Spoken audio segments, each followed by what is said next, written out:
नमस्कार, बहुत स्वागत है आपका। आप देख रहे हैं ग्रैंड धर्मा सन्मार्ग।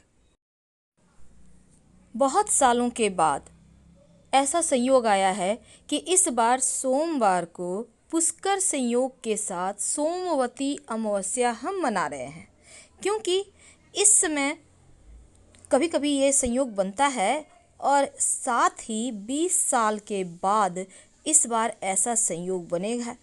वैसे पुष्कर योग में अगर शिव जी की पूजा करें तो विवाह संबंधी बाधाओं से मुक्ति मिलती है, धन धान्य की वृद्धि होती है, संतान की प्राप्ति होती है और अच्छा स्वास्थ्य का सुख मिलता है। आपकी समस्त मनोकामनाएं पूर्ण हो जाती हैं। अगर हम इस सोमवती अमावस्या के दिन छोटे से प्रयोग की बात करें तो कौन सा प्रयोग करेंगे, लेकिन उसके पहले जान लें कि इस अमावस्या के दिन भगवान शिव ही नहीं बल्कि माँ पार्वती, गणेश जी और कार्तिकेय जी की भी पूजा की जाएगी। पूजा में ओम उमा महेश्वराय नमः, ओम उमा महेश्वराय नमः इस मंत्र का जितना ज़्यादा हो जप करें। शिव जी पर आप पंचामृत अर्पित कीजिएगा, लेकिन एक बात याद रखिए, पहले सूर्य भगवान को जल अर्पित कीजिएगा, फिर शिव जी की पूजा कीजिएगा। पंचामृत कैसे बनाएंगे? दूध, दही, घी, शहद, मिश्री मिलाकर आप बनाइए। सोमवार को चंद्रमा, बुध, गुरु, शुक्र, शनि देव तमाम ग्रह शुभ फल दे रहे हैं। अब शिव जी की असीम कृपा पाने के लिए सोमवती अमावस्या के दिन व्रत भी किया जाता है और इस दिन सुहागवती महिलाएं तुलसी की या पीपल की 108 परिक्रमा भी करती हैं। इस दिन पितर देवों के निमित्त भी पूजा किया जाता है, श्राद्ध किया जाता है। मान्यता है कि इस सोमवती अमावस्या के दिन अगर आप घर में घी का दिया जलाएं तो जीवन में खुशियां बढ़ती हैं। लेकिन देखिए क्या करना चाहिए अगर आपके घर में कोई लंबे समय से बीमार है, तब इस सोमवती अमावस्या के दिन कौन से प्रयोग करें कि उनका स्वास्थ्य अच्छा हो जाए। आप एक छोटा सा काम कीजिएगा। आप माँ छिन्नमस्तिका का नाम लेकर एक तांबे के लोटा में, अगर तांबा का लोटा नहीं है तो कोई भी लोटा ले लें, उसमें एक लोटा जल भर लें। अब इस लोटे में 5 पीपल के पत्ते, ये उपाय आपको रविवार के दिन कर लेना है और सोमवार के दिन आपको शिव जी के मंदिर जाना है। तो रविवार की रात में ही ये करना है आपको। तो एक लोटा पानी में 5 पीपल के पत्ते लेकर जो व्यक्ति बीमार हैं उनके बेड के पास रख दें ढककर। माँ छिन्नमस्तिका का नाम लेकर सुबह उठकर इस लोटे के पानी से जो व्यक्ति बीमार हैं उनके ऊपर से 7 बार उल्टा उतार लें और ले जाकर माँ छिन्नमस्तिका के नाम लेते हुए शिवलिंग पर अर्पित कर दें। भगवान से प्रार्थना करें। यकीन मानिए उनका स्वास्थ्य देखिएगा, तुरंत आपको असर दिखेगा, क्योंकि शिव जी ही तो अच्छा स्वास्थ्य देते हैं, वही तो आपके आयु के देवता हैं। तो उनके शरण में आइए तो आपके जीवन के तमाम परेशानी दूर होंगे। चूँकि अमावस्या तिथि पितरों का दिन है तो घर में भी पितृगण का तर्पण आप कर सकते हैं। सात्विक भोजन बनाइए, आप भूखे गरीब को भोजन करा सकते हैं, ब्राह्मण को भोजन करा सकते हैं। इससे जीवन के कष्ट दूर होते हैं। और अगर कोई ना मिले तो किसी भिखारी व्यक्ति को या फिर कोई गाय को ही भोजन करा दे, या फिर आप चाहें तो मछलियों को आटे ही दे दें, आटे की गोली बनाकर, इससे भी आपको लाभ होगा।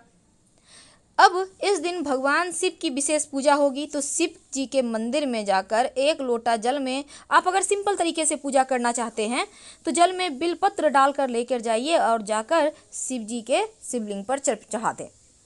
इससे काल सर्प दोष से भी आपको मुक्ति मिल जाएगी। नमः शिवाय का अनवरत जप कीजिएगा। ये प्रयोग सोमवती अमावस्या के दिन किया जाए तो इसके फल तुरंत मिलते हैं। आप चाहें तो घर में भी कर सकते हैं। और शाम के वक्त शिव जी के मंदिर में एक घी का दिया जलाइएगा। इसमें लाल धागे डालकर आप चाहें तो केसर 1-2 पंखुड़ी डाल दें या फिर 2 लौंग डाल दें। यकीन मानिए शिव जी की कृपा मिलती है। और इस दिन किसी न किसी गरीब को, निर्धन को कुछ न कुछ खाने पीने की वस्तु दीजिएगा। अगर आपको काल सर्प दोष की परेशानी ज़्यादा हो तब चांदी या तांबे से बने नाग नागिन का जोड़ा आप शिव जी के मंदिर में अर्पित कर सकते हैं या बहते हुए जल में प्रवाहित कर दें तो फिर काल सर्प दोष से भी मुक्ति मिल जाती है। वैसे तो सोमवती अमावस्या के दिन पेड़ पौधे लगाने का विधान है, तो हम बात कर रहे थे विशेष प्रयोग की। देखिए कभी कभी क्या होता है, जीवन में बहुत कष्ट बढ़ जाते हैं, बहुत तरह के कुंडली के ग्रह विपरीत धारा में चल रहे हैं, आप परेशान हैं। तमाम विपरीत परिस्थितियों से बाहर आने के लिए एक छोटा सा प्रयोग कीजिएगा। कुसा घास आपको पता होगा, पहले ज़माने में कुसा घास का लोग आसन पे बैठ के पूजा करते थे, अंगूठी उसकी पहनते थे। आपको कुसा घास मिल जाएगा किसी भी पूजा के दुकान में या पंडित जी के पास मिल जाएगा, खरीद कर ले आइए। थोड़ा सा कुसा घास 1 लोटा पानी में डालकर शिव जी के मंदिर में जाकर शिवलिंग पर चढ़ा दें। जीवन के हर कष्ट ही समाप्त हो जाएंगे, कुंडली के बड़े से बड़े दुर्योग भी नष्ट हो जाते हैं इस कुसा घास मिला हुआ जल अर्पित करने से शिवलिंग पर। अब जैसे आप अर्पित करेंगे जल, हो सकता है घास रह जाए लोटे में, हाथ से निकाल कर शिवलिंग पे रख दीजिएगा। बहुत सिंपल है, लेकिन इसके प्रयोग के फल आपको क्विक मिलेंगे। अब हमने स्वास्थ्य की बात की, जीवन के परेशानियों की बात की, अब दुश्मनों की भी बात कर लेते हैं। कई बार दुश्मन बहुत परेशान करते हैं। कई बार दुश्मन को आप जानते हैं, कई बार नहीं जानते, लेकिन दुश्मन तो दुश्मन है, शत्रुता तो निकालेंगे ही, बेवजह निकालेंगे। आपसे जलते भी होंगे, बहुत सारे लोग जलते हैं एक दूसरे से। क्या करेंगे? सोमवती अमावस्या के दिन प्रेम से एक छोटा सा प्रयोग कीजिएगा। आपको चाहिए होगा 11 दाने काली मिर्च, इसको कूट लें। 11 दाने काली मिर्च को, कच्चा दूध, उसमें इस काली मिर्च को डाल दें कूट कर। समूचा नहीं डालना है, कूट कर डालना है। पाउडर यूज मत कीजिएगा काली मिर्च का, आप साबुत लीजिए, उसको कूट कर डालिए, क्योंकि पाउडर में बहुत सारे मसाले मिक्स होते हैं। अब इसको आप जब दूध में मिलाया, नमः शिवाय का अनवरत जप करें, जाकर शिव जी के मंदिर में शिवलिंग पर अर्पित कर दें और उसके बाद 1 लोटा जल अर्पित कर दें।